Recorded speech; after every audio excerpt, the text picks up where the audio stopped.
KLK 102.5 FM. Good morning to you on your Tuesday, June 9th, 2026. This is Community Conversations, our monthly Bridge Talk segment, our segment that is all about nonprofits. And we have joined us as always. We have Mrs. Shunqetta Cunningham, CEO and lead strategist of the CARES Group. And I'm excited to see what she has to say because if you all know me, you all know that I love AI and I'm an AI and tech junkie. So we're going to go ahead and just get right started so she can go ahead and drop all these nuggets she has for us. Awesome. Thank you, Leganzi. Thank you for having me. And I am excited as well for today's conversation on Bridge Talk. So, this is the platform. I'm grateful for KLEK to have this and to share information with nonprofit leaders, social entrepreneurs, faith-based ministries, organizations, any organization that does great public work and is looking to leverage resources and funding and just understanding of what's going on in the sector. Uh, these conversations are specifically for you, but are applicable to any organization, especially today, as you shared with talking about AI. So, what is really amazing too about this conversation is myself and a colleague, Miss Katina White, we have done a few videos, I would say, about everyday AI and nonprofits and how, first of all, we've already been in this space of using artificial intelligence when we think about our Amazon list, our Spotify playlist, YouTube suggested videos, right? This phenomenon where it seems like even the phone knows what you think, right? Like we've already been in this space. But what I want to do today is to share how can we utilize artificial intelligence tools in tools which they're tools they are creation of a human entity and a human entity humans with business entities, but all in all they are artificial intelligence, but for sure have a high level um, of synergy that combines that human intelligence with technology. And I try to share, just an easy example of in today's time in 2026, would we prefer, right, to be on a plane or in the car to, go on a trip? Well, I know gas prices, but compared to right the traditional or horse and buggy. So everything that we do, even 50 years from now, technology will evolve. If you grew up watching the Jetsons, then you know that we probably are only at the brink of what technology will lead. And so how that integrates into our everyday lives, and especially for nonprofit usage, is that many nonprofit leaders believe using artificial intelligence tools, AI, chat, Claude, Google Gemini, because to occasionally write Facebook posts or social media posts or send out an ask, for a donation, and which are all great, right? To use it to describe our upcoming events. You see the usage, which I'm not a fan of, because, of course, my daughters and I, on shameless plug, we have a social media and graphic design services. But we do see how AI can be used for flyers and promotions, and so to draft emails. But if you're only using these tools and Chat GPT just to create social media posts or to ensure that you just send a correct email response, then that is just a very minimum, right? About using and the potential of using artificial intelligence to enhance our operations, our efficiencies, our fundraising, our strategic planning for nonprofits. And what we've come to know in Leganzi, as you probably know that too, because you've taken AI to, and using it for to generate song content, and other content. But what I strive to share with nonprofit leaders in training is that think of artificial intelligence as administrative intelligence. That if you're lacking the personnel, maybe a certain skill set, and some administrative or operational things, that you can take these tools to be a thought partner, an assistant to you, not again to replace human capacity, but what the great leverager can be is that we can amplify AI usage so that we create the visibility, we increase our fundraising so that we are able to hire the human personnel that we really want to work with. So, AI should simply not be about content creation, but again, thinking of it as a thought partner.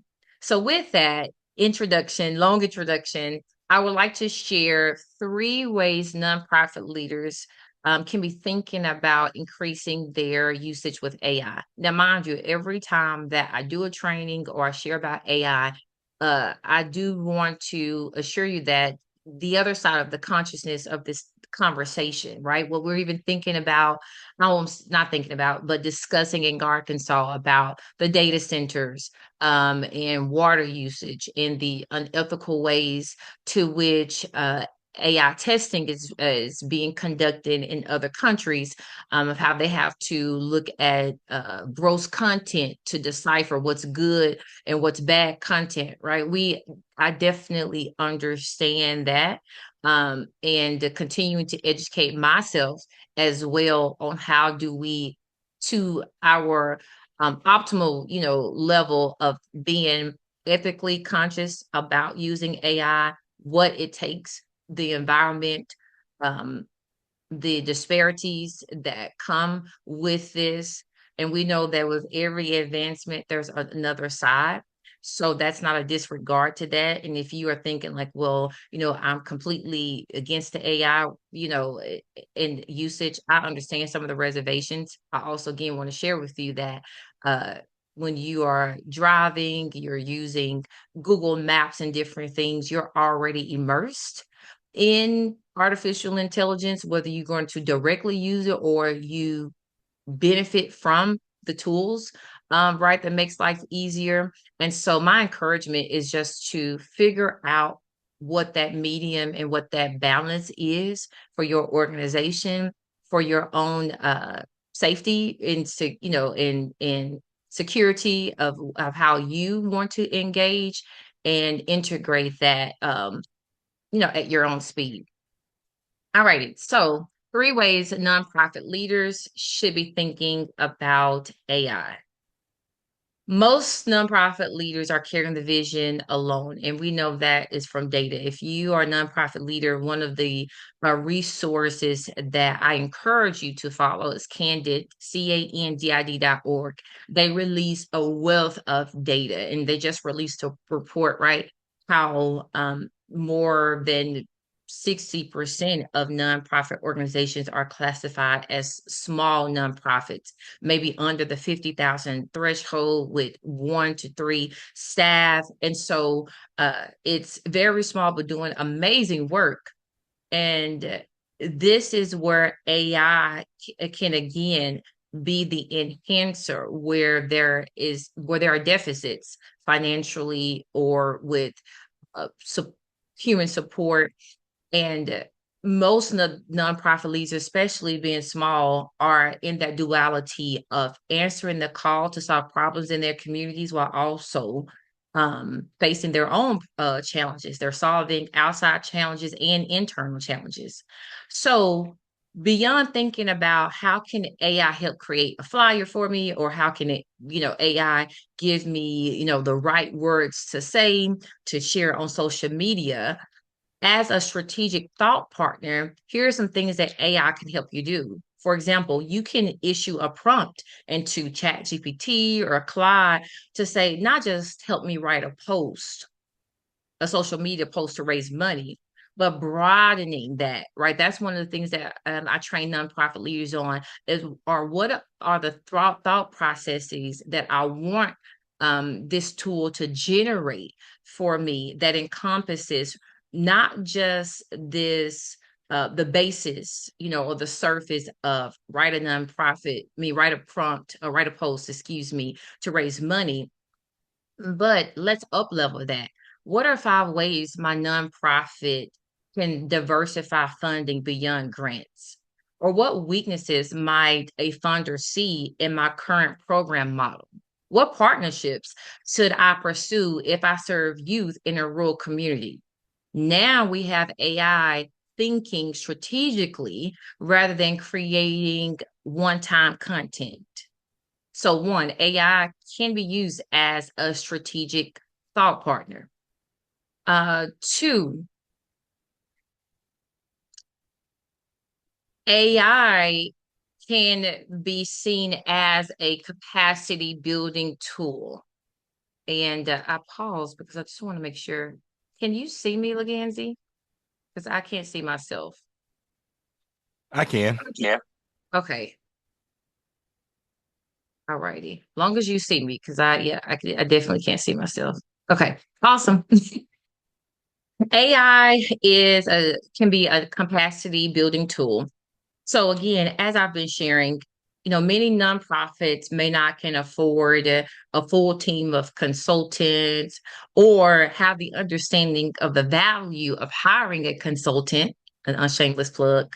And so when you think about then if you don't want to hire or cannot hire, then how can I still increase the value of what I could have or what I could have in the form of a researcher or a nonprofit and grant consultant or a grant writer or having a funding developer or a content creator on my team. This is where artificial intelligence can fill some of those gaps. And so, as a capacity building tool, meaning increasing the infrastructure, when we're talking about capacity building, I know that to be honest, it's a whole nother conversation that what most people may define as capacity building is they really think in the terms of monetary things. But what capacity building does for nonprofit organizations is increase the deficits, which can not only be financial, but operational, administrative, social capital. What are the things that can enhance our operations and efficiencies so that we can really be a challenge to the problem that we are called to solve? And that capacity building should also be working our nonprofits out of a mission or up leveling that mission, right? So trying to say it in a better way that to having a feeding program is wonderful, but are we increasing our capacity so that we can see real change that in 25 years we've elevated because we've made a big dent in decreasing hunger in our communities more so than recycling the same mission and program? But another day. So capacity building, we can use it to analyze survey responses, create board training materials, draft strategic plans or action plans. This is mid-year. So this is a great time for nonprofit organizations to conduct board retreats, have a facilitator with you, get your team together, create, another 6 to 12 month action plan or assess in this mid-year, develop fundraising ideas, build your volunteer recruitment campaigns, prepare donor communications. These are just some of the things, again, about increasing capacity, that infrastructure that makes a nonprofit successful. AI isn't, okay, I know this is controversial, right? So, and I understand industries are being hit. Even my industry as a nonprofit consultant, when people are feeling like, okay, well, or moving forward with, we'll use AI to write grants, than hiring a consultant. There's great benefits, of course, to using Chat GPT. But what we're also finding in the industry, and especially after speaking with grant reviewers, that if you don't know how to again input the correct information to for Chat GPT or Cloud to generate the proper information for your organization, and we actually had a live demonstration at the 10th annual nonprofit summit held last month, then you can get the same cookie cutter proposal that 10,000 other organizations, because again, it's about how to correctly utilize AI as again a thought partner, capacity building tool, than just, oh well, let me put this in with no proofing, no research, no uniqueness, right, into the input, to the information that you're inputting into these tools. And so the controversial part that I was alluding to is that I do know that AI is there are human replacements, right? But we think about the agriculture industry and farming, what tractors did with, the donkey, mules, in the plow, right? Again, technology does have an input and have a direct, um, there's a direct cause and effect of utilizing this. And my encouragement again, then how do we really master then the tool so that we can get above it? Because again, it's artificial intelligence. And so that we increase our organization's capacity. And the third one of utilizing AI efficiently for our nonprofit is using AI as an impact and storytelling tool. And so when we're thinking about one of the number one thing that organizations are concerned with, and that is funding. I encourage nonprofits in my training, facilitation, even with funders, is that nonprofit does not mean no profit. That we still have to be concerned as a business model with how we're intaking funding, because money truly is an answer, right, to the things that we are trying to solve. And so, as we think about how then do we um, merge that necessity for funding, but also we are looking to increase AI usage in that, funders want to see evidence. They want to know what changed because of your work. I share with nonprofit leaders that, in this nonprofit and philanthropic space, this is hard work. That's how it started out, our passion. But this is also hard work because we do see the need. We know that you can't just keep throwing money at a problem, for sure, that it also takes other levels of implementation. And so that's where the head work comes in at, that the impact and sharing that story so that we can attract the funding, the partners, the resources, the collaborations that we need. And so using AI can help organizations identify trends in program data, summarize participant feedback, communicate your impact more effectively. And the organizations that will, I will say, thrive, um, not will only just know that they're doing the great work, and the knowing is a great thing, but it's also the demonstration of that great work and then clearly communicating the difference that you're making. And so AI can definitely be used as, just sharing one photo of an event. When you think about if you have a photo with at your event and someone is hugging, another person, you can actually say, hey, Claude or, Chat GPT, we just held this amazing fundraiser and we saw these two leaders exchanging a hug, and look at the smile on their face. How do we translate this photo to a fundraising post so that it demonstrates the collective power of leaders being in the same room, raising money for a good cause, and amplifying the mission, right? So it's not just about, hey, make me a post because these two people are hugging. You understand that difference, right? So it will truly help you storytell and make an impact. So in closing, so I know now we're getting to the end of our conversation for today. Technology is not about replacing nonprofit leaders. While we do see these exchanges and substitutes in, again, real industry and impacts, right, of technology, we do see that. I'm going to challenge you to amplify your understanding of AI and figure out how you are best utilize it as ethically and conscious to our comfort level, to our capacity as an organization. Because the question is truly no longer whether AI will impact the nonprofit sector. It is. It has, it will, and it will continue to do so. Even if the nonprofit sector is sometimes kind of like the southern region, we're a little behind when it comes down to some major shifts. But this is where I truly believe AI can catapult our organizations to be, with the national trend, but my encouragement is to exceed that, right?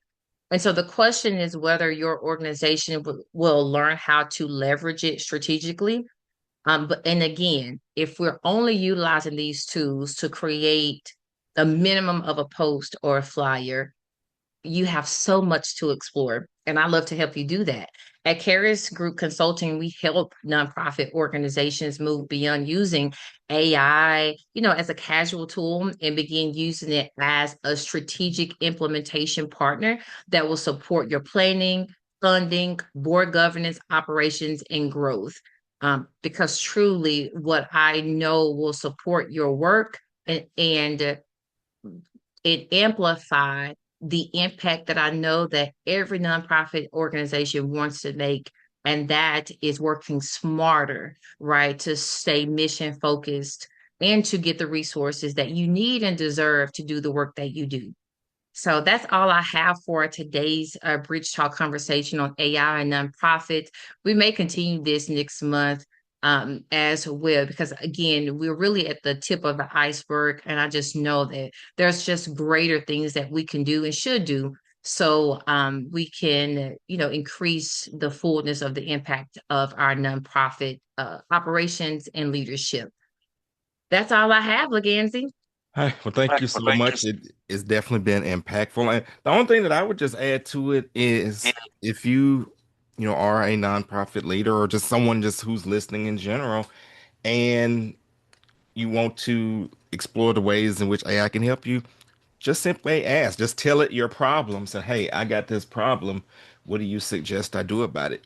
You'll be surprised at what it'll tell you and what'll help you solve. I mean, I'll just give this quick example. Like, so anyone that knows me knows that I'm into tech. Well, sometimes if I'm troubleshooting something, I'll get stuck and I'll just say, hey, this is what I'm looking at. I may take a picture of the item that's giving me a problem, and it'll give me suggestions on what to do to help troubleshoot things. And Mm-hmm. which at my age is definitely helpful because my memory is not as memorying as it used to be. Eh, that is so true. Also just even as you're sharing, too, when it gives you that plan, you know, I myself have saying, hey, I really want to figure out how to put my points, my talking points together, right? And in a simplified way to not, as a consultant, I can truly get into nonprofit jargon, right? Mm. But just to say, hey, help me to refine this presentation so that the audience that I'm speaking to, I'm going to this area, this city here are, the demographics, or I'm talking on the radio. And so this may be the first introduction to nonprofits and AI, like help me simplify this, simplify the language. So it helps you in your profession in those struggles, for sure. But and again, you want to don't overwhelm yourself as well with the feedback. And so that's another thing because especially if you have like maybe some pro plans, it can definitely give you a whole lot of information. And so just be mindful to not overwhelm yourself. You asked for to solve a certain problem, stick to that, and then, just limit that overwhelm because they can give you a whole dissertation if you wanted to. Absolutely. Absolutely. But the good thing is if you are consistent over time, it will learn you and Yes. respond to you in kind. All right, Shunqetta wants to thank you so much once again for joining us for this edition of Bridge Talk. And that's going to do it for this edition of Community Conversations. You guys have a great and blessed day. This is Kaylee K on 2.5 FM. All righty, I will see you later. Awesome. Thank you so much. Will you All right. share this with me as well so we can make sure we download it, put it on Okay, YouTube? yeah, that I can do immediately once the um Zoom converts the video file. So you'll probably have that in a few minutes. Okay, All perfect. right. All righty. Thank you. Have a good day. You too.